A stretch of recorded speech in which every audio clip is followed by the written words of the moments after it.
Hello students, I welcome you all to my YouTube channel CG Board Online Classes. Today we are going to learn a poem The Fog by William Henry Davis.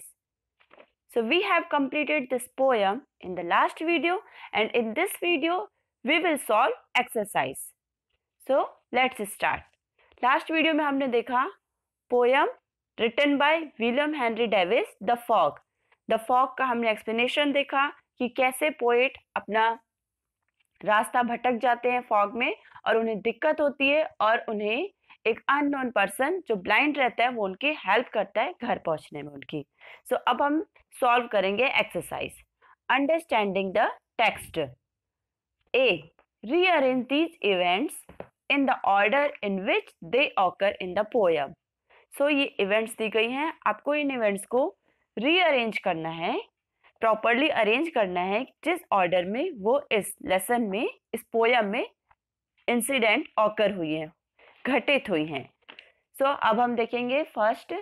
The thick fog made it difficult for the speaker to breathe.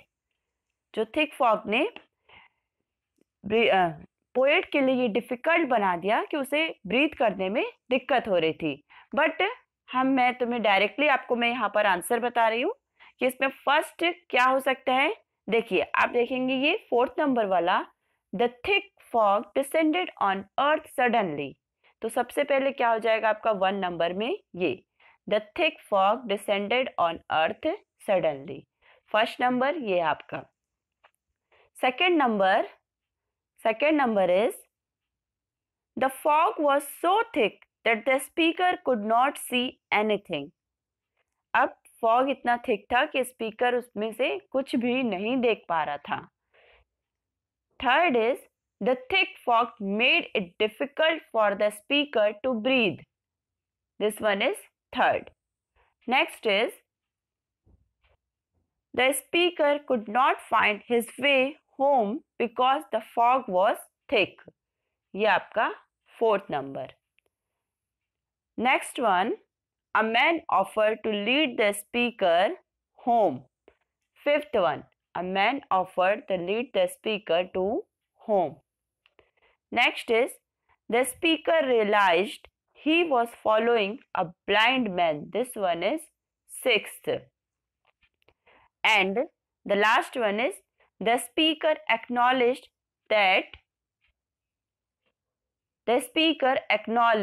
that the blind man showed him the way. Okay, so all these are proper sequence. The right sequence is this. So first is 3rd, 4th, 7th, 1st, 5th, 6th and 2nd. So according to the poem you can rearrange this कि सबसे पहले fog आई थी, उसके बाद speaker को देखने में problem हुई, देन ब्रीथ करने में, फिर वो अपना रास्ता भटक गए, उन्हें एक ब्लाइंड मैन ने ऑफर किया और वो ब्लाइंड मैन उन्हें क्या दिखाया, घर तक पहुंचाया और लास्ट में उन्होंने ये एक्नॉलेज किया कि जो एक ब्लाइंड मैन था वो उन्हें रास्ता दिखाया. Next is answer this questions. Yes, so question number 1, what happened to the speaker.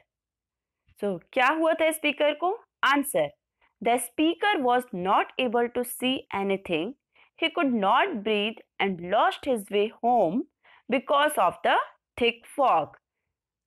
So speaker क्या हुआ था, ना ही वो देखने में एबल थे प्रॉपरली और ना ही वो ब्रीथ कर सकते थे और वो अपना रास्ता भी भटक गए थे because of the thick fog.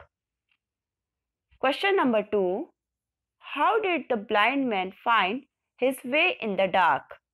जो ब्लाइंड मैन है उसने अंधेरे में रास्ता कैसे पाया.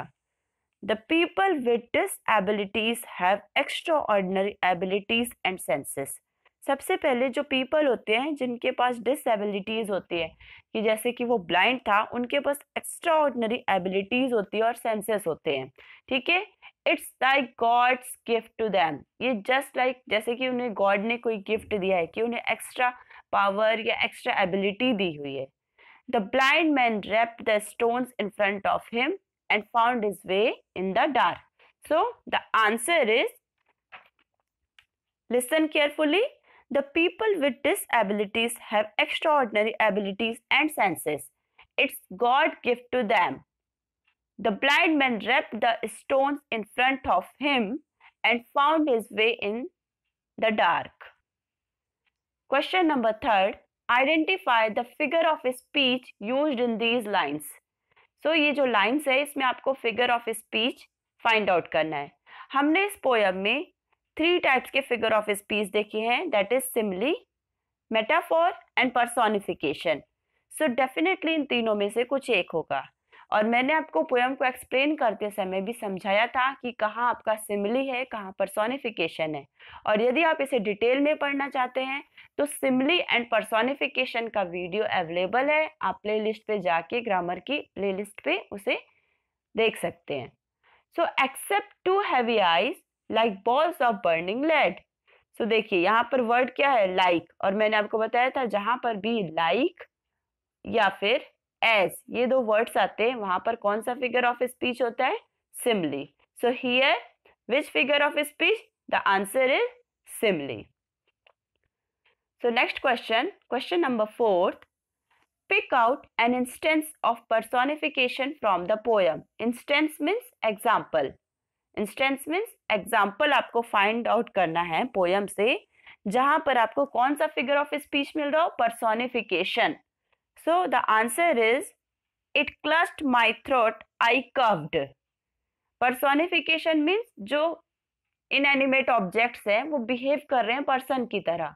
तो कहाँ behave कर रहे हैं, it clutched my throat, इसने मेरे गले को दबा दिया tightly and मुझे क्या आ गई, खांसी आ गई. तो किसने दबाया था, कौन है जो human being की तरह behave कर रहा था, fog. It means fog. So the answer is, it clutched my throat, I coughed. Okay, so next, yes, come to the grammar section, playing with words. So here we will start playing with words. Read these sentences. They haven't reached home yet. So आप यहाँ पर देखिए जो dark colour word से red colour, haven't, HAVEN apostrophe T. तो मैंने इसे haven't पढ़ा और HAVE have not. एग्जैक्टली ये किसका शॉर्ट फॉर्म हुआ, ये कॉन्ट्रैक्शंस हैं. ठीक है, have not को कॉन्ट्रैक्शन करके हमने क्या बना दिया, haven't. Next is this is Hari's bag. अब यहाँ पर मैंने HARIS apostrophe S.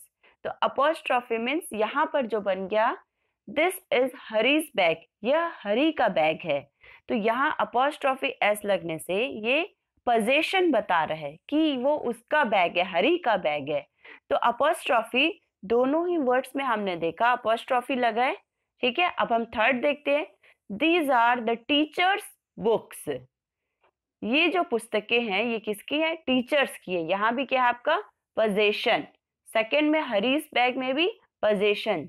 जब अपॉस्ट्रोफी ऐसा है तो ये आपका पोजीशन है और अदर्स में अगर अपॉस्ट्रोफी आए तो ये आपका कॉन्ट्रैक्शन है. Look at the words haven't, Hari's and teachers. ऑल ऑफ them use apostrophes. The apostrophe is used to show possession in contractions. So apostrophe 2 तरीके से यूज होता है. एक तो पोजीशन शो करने के लिए कि कोई चीज आपके पोजीशन में, अधिकार में है, ओनरशिप में है. और नेक्स्ट इज कॉन्ट्रैक्शंस. जैसे कि हैव नॉट को शॉर्ट करके मैंने लिख दिया हैवेंट, कॉन्ट्रैक्ट करके. डू नॉट को डोंट, डज नॉट को हम डजंट लिखते हैं, कैन नॉट को can't. So rewrite these sentences using apostrophes. सो हमें apostrophe यूज करके इन सेंटेंसेस को फिर से लिखना है, रीराइट करना है. तो मैं कुछ आपके लिए करूंगी और नेक्स्ट बाकी रेस्ट आपको खुद से करना है. Okay, so first, second, okay, let's start. I couldn't see anything because of the fog. सो आपको यहाँ पे डायरेक्टली दिख रहा है कि यहाँ पर couldn't कैसे लिखाएगा, COULDN apostrophe T. Okay, yes. So here could not को हम कैसे लिखते हैं, COULDN apostrophe T. Couldn't see anything because of the fog. Next sentence, she needn't have taken the umbrella. So again जो लास्ट लेटर होता है उसके पहले हम अपॉस्ट्रॉफी लगा देते हैं. So यहाँ पर needn't, this is okay, NEEDN apostrophe T. Third fourth आपके लिए है. अब हम नेक्स्ट करते हैं, बहुत इजी है. ठीक है, थर्ड है आपका Mihir's is a case of forgetfulness. Next है fourth, this book isn't mine, it is Sonia's. So third fourth is homework for you. So आपको इसका रिप्लाई मुझे कमेंट सेक्शन में करना है, और as well you have to complete in your notebook also. It's hard to understand why they didn't see the building. Fifth one, so again very easy, didn't. So यहाँ पर last letter T के पहले आपको apostrophe लगा देना है. DIDN apostrophe T. You needn't keep the box anymore.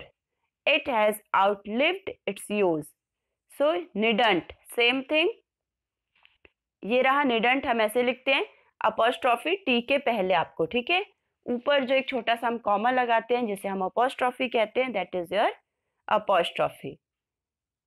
It's, how to write? IT apostrophe S. So it's हमेशा ध्यान रखेंगे आप, IT apostrophe S. It is not your business, it is Amar's. So यहाँ भी देखिए अमर्स में भी लास्ट में आपको apostrophe S करना है. ये अमर का बिजनेस है. सो यहाँ पर जो इट्स इस तरीके से लिखते हैं ये होता है it is. Okay, it's, it is. और एक और होता है आपका इट्स. यहाँ पर अपॉस्ट्रॉफी नहीं लगाना है, ये आपका पोजीशन के लिए होता है. ये आप याद रखेंगे कि जब पोजीशन के लिए इट्स लिखते हैं तो वहां हम अपॉस्ट्रॉफी यूज नहीं करते हैं, वो कंप्लीटली इट्स प्रोनाउन हो जाता है आपका पॉजेसिव एडजेक्टिव में. एंड इट्स, यहाँ पर जब हम इट्स बोलते हैं that is it is. It is, it's not your business, it is Amar's. अब यहाँ नेम है AMAR अपॉस्ट्रॉफी S. ठीक है, अमर्स. तो आपको करेक्शन करना है, जहां जहां अपॉस्ट्रॉफी यूज करना है आपको अपॉस्ट्रॉफी यूज करना है, और इन सेंटेंसेस को कंप्लीट करना है, रीराइट करना है. Okay, now next question is rewrite this paragraph using capital letters, commas, full stops and apostrophes. तो आपको पंक्चुएट करना है इस पैराग्राफ को, और पंक्चुएशन मार्क्स कौन कौन से यूज होने वाले हैं? कैपिटल लेटर्स का यूज करना है, commas, full stops and apostrophes. तो ये आपको पंक्चुएट करना है पैराग्राफ को properly. So let's read. We have two beautiful dogs. So we में W capital, two beautiful dogs, dogs के बाद full stop. They belong to our children Maya and Megha. यहाँ पर फुल स्टॉप आ जाएगा डॉग्स के बाद. अब जैसे ही फुल स्टॉप आएगा फर्स्ट लेटर आपका दे का, T कैपिटल.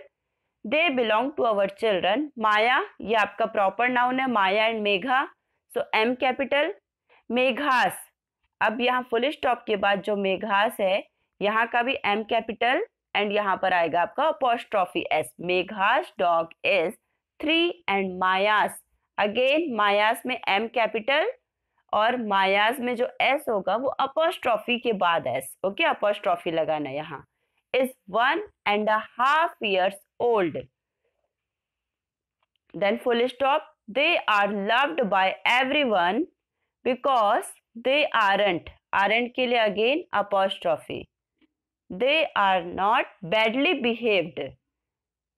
Badly behaved के बाद full stop. मेघास, मेघास में M capital and apostrophe S. मेघास dog is Ross. Ross is the name of dog, so आपको Ross ऐसे लिखना है. ठीक है, देन कॉमा लगाना है. Roses, अब देखिए फिर से ये रोजेस है, तो यहाँ पर जो रोजेस है ये आपका पोजीशन वाला है, ROOSS. Roses. Roses hair is thick and long. यहाँ full stop. Then after Maya's dog, अब माया का डॉग, तो माया अगेन नेम है, Maya proper noun, M capital.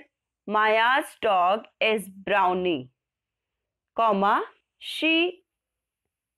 शीज जो है शीज आपका अपॉस्ट्रॉफी हो जाएगा, ठीक है। माया में M capital and S apostrophe S. Dog is Brownie का B capital, Maya's dog is Brownie, full stop या comma she then apostrophe s, she is a golden retriever, full stop. We haven't ever seen the two dogs fighting. We यहाँ पर full stop जब लगा है retriever के बाद, we का W capital, we haven't ever seen the two dogs fighting, यहाँ full stop fighting के बाद। देन आफ्टर ब्राउनी का B capital, brownies S apostrophe S, brownies friend Lisa, Lisa is the name of the dog, okay? So again Lisa में L capital. Brownie's friend Lisa comes to visit sometimes, full stop. Then Dev, Dev means THEY apostrophe VE, इस तरीके से लिखना है, ठीक है। So it means they have, अभी मैंने बताया यहाँ पर THEY के बाद अपॉस्ट्रॉफी लगाना है, T capital. They've all been friends since they were puppies, full stop. The three dogs play together quite happily in our garden. यहाँ पे the three dogs में भी again T capital. So everywhere after full stop you have to write capital letter of that word, first word of the new sentence. Together quite happily in our garden, full stop, again W capital, we enjoy watching them, full stop, okay, here last, at last full stop. So आपको समझ आ गया होगा how to punctuate it properly. I will also send the PDF for the same, okay. Now life skills. Life skills, if you are somebody close to you were ever caught in a difficult situation, What would you do? Take your answer. कि यदि आप या कोई आपका close किसी difficult situation में फंस जाता है तो आप क्या करेंगे, आपको करेक्ट आंसर पे टिक करना है। First is blame the person who is responsible, क्या आप उस पर्सन को ब्लेम करने बैठ जाएंगे कि उसकी वजह से ये हो गया, ऐसा हो गया। Next is find a solution, क्या आप सॉल्यूशन फाइंड आउट करने की कोशिश करेंगे कि अब अगर हम प्रॉब्लम में आ ही गए हैं तो अब इसका हल क्या है, सॉल्यूशन क्या है। Third is not do anything, आप कुछ नहीं करेंगे। Last is blame your destiny, आप अपनी किस्मत पे दोष देने लग जाएंगे कि मेरी किस्मत खराब थी, ऐसा हुआ। So I hope you can give me the right answer, so it's your homework, okay. Do you think that in certain situations it is best to wait for the problem to solve itself or to ask somebody for help? Discuss in class. So क्या आप सोचते हैं कि कुछ situations में ये best होता है कि उस प्रॉब्लम के लिए सॉल्व होने के लिए अपने आप ही वो सॉल्व हो जाए, इसके लिए हमें वेट करना या फिर हमें किसी से हेल्प लेना चाहिए? ये आपको अपनी क्लास में या आपस में डिस्कस करना है, ओके। सो ये लेसन कंप्लीट हो गया है। Hope you enjoyed the lesson, you understood the exercise properly. Now we will see in the next video, we will meet in the next video, okay. Thank you students, thank you for watching.